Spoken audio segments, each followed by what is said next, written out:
बोलिए छठी मैया की जय। इस वीडियो में आपको ललही छठ की दो कथाएं सुनाऊंगी। भाद्रपद की कृष्ण पक्ष की षष्ठी को हल षष्ठी या ललही छठ मनाई जाती है। इसको कहीं कहीं पर चंदन छठ के नाम से भी जाना जाता है।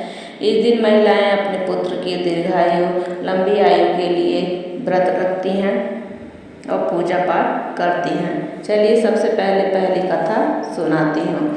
इस छठ को हल षष्ठ यानी हर छठ भी कहा जाता है। कथा बोलिए छठी मैया की जय। तो पहली कथा श्रवण कीजिए। एक गर्भवती ग्वालिन के प्रसव का समय समीप था। उसे प्रसव पीड़ा होने लगी थी। उसका दही मक्खन बेचने के लिए रखा हुआ था। वह सोचने लगी, यदि बालक ने जन्म लिया तो दही मक्खन बिक नहीं पाएगा। यह सोचकर वह उठी और सिर पर दही मक्खन की मटकी रखकर बेचने चल दी। चलते चलते उसकी प्रसव पीड़ा बढ़ गई। वह झरबेरी की झाड़ी की ओट में बैठ गई। उसने एक पुत्र को जन्म दिया। अल्हड़ वाली ने बालक को कपड़े में लपेटकर वहीं लिटा दिया और स्वयं मटकियाँ उठाकर आगे बढ़ गई। उस दिन हर छठ थी यानी ललही छठ थी। यद्यपि उसका दूध व मक्खन गाय भैंस का मिला जुला था, पर उसने बेचते समय यही बताया कि यह केवल भैंस का ही है, इसलिए उसका दूध दही बिक गया। जहाँ ग्वालिन ने बच्चे को छिपाया था, वहाँ एक किसान हल चला रहा था। उसके बैल बिदक कर खेत की मेड़ पर जा चढ़े। हल की नोक बच्चे के पेट से टकरा जाने से बच्चे का पेट फट गया। किसान ने तत्काल झरबेरी के कांटों से बच्चे के पेट में टाँके लगाकर उसे वहीं पड़ा रहने दिया। ग्वालिन ने लौटकर बच्चे को मृत पाया। ग्वालिन ने सोचा, यह मेरे पाप का फल है। मैंने आज हर छठ के दिन व्रत करने वाली अनेक महिलाओं को गाय का दूध दही बेचकर उनका व्रत भंग किया है। उसी का मुझे दंड मिला है कि मेरा बच्चा मर गया। उसने सोचा, मुझे लौटकर अपना पाप स्वीकार कर प्रायश्चित करना चाहिए। वह लौटकर वहाँ आई जहाँ उसने दूध दही बेचा था।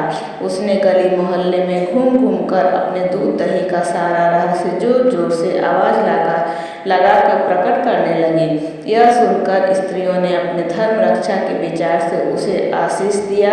जब वह वापिस उसी खेत में पहुंची तो उसे उसका पुत्र जीवित अवस्था में मिला। उसी दिन से ग्वालिन ने पाप छिपाने के लिए कभी झूठ न बोलने का प्रण किया। बोलिए छठी मैया की जय। अब सुनते हैं दूसरी कथा। किसी नगर में एक सेठ और सेठानी रहते थे। सेठानी कुछ मासिक धर्म के समय भी बर्तनों को स्पर्श करती फिरती थी। कुछ समय पश्चात सेठ और सेठानी की मृत्यु हो गई। मृत्यु पश्चात सेठ को बैल और सेठानी को कुतिया की योनि प्राप्त हुई। दोनों अपने पुत्र के घर में रहते थे। बैल खेत जोतता और कुतिया घर की रखवाली करती थी। पिता का श्राद्ध था। पत्नी ने खीर बनाई। वह किसी काम से बाहर गई तो एक चील खीर के बर्तन में सांप डाल गई। बहू को इस बात का पता नहीं चला, पर कुतिया यह सब देख रही थी। उसे पता था कि खीर में चील ने सांप गिरा दिया है। कुतिया ने सोचा कि इस खीर को खाने से ब्राह्मण मर जाएंगे, अतः कुतिया ने खीर के भगोने में मुंह डाल दिया। गुस्से में भरकर बहू ने कुतिया को जलती लकड़ी से मारा, जिससे उसकी रीढ़ की हड्डी टूट गई। बहू ने वह खीर फेंक दी और दूसरी खीर बनाई। सब ब्राह्मण भोजन कर चले गए, परंतु बहू ने कुतिया को जूठन तक नहीं दिया।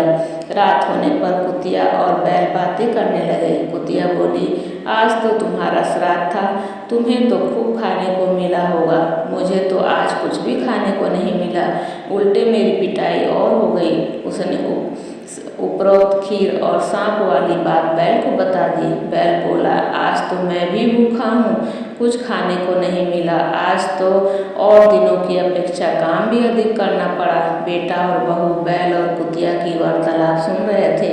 बेटे ने पंडितों को बुलाकर पूछा कि उसके माता पिता किस योनि में हैं। पंडितों ने बताया कि माता कुतिया योनि और बाप बैल की योनि में तुम्हारे ही घर में ही है। लड़का सारा रहस्य जान गया। उसने अपने माता पिता बैल और कुतिया को भरपेट भोजन कराया और पंडितों से उनकी वर्तमान योनि से छूटने का उपाय पूछा।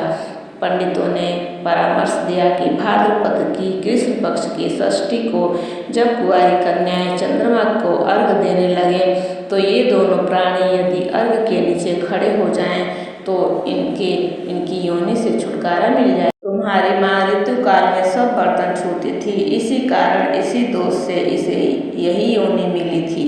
आने वाली चंद्र षष्ठी पर लड़के ने उपरोक्त बातों का पालन किया, जिससे उसके माता पिता को कुतिया एवं बैल की योनि से छुटकारा मिल गया। बोली छठी मैया।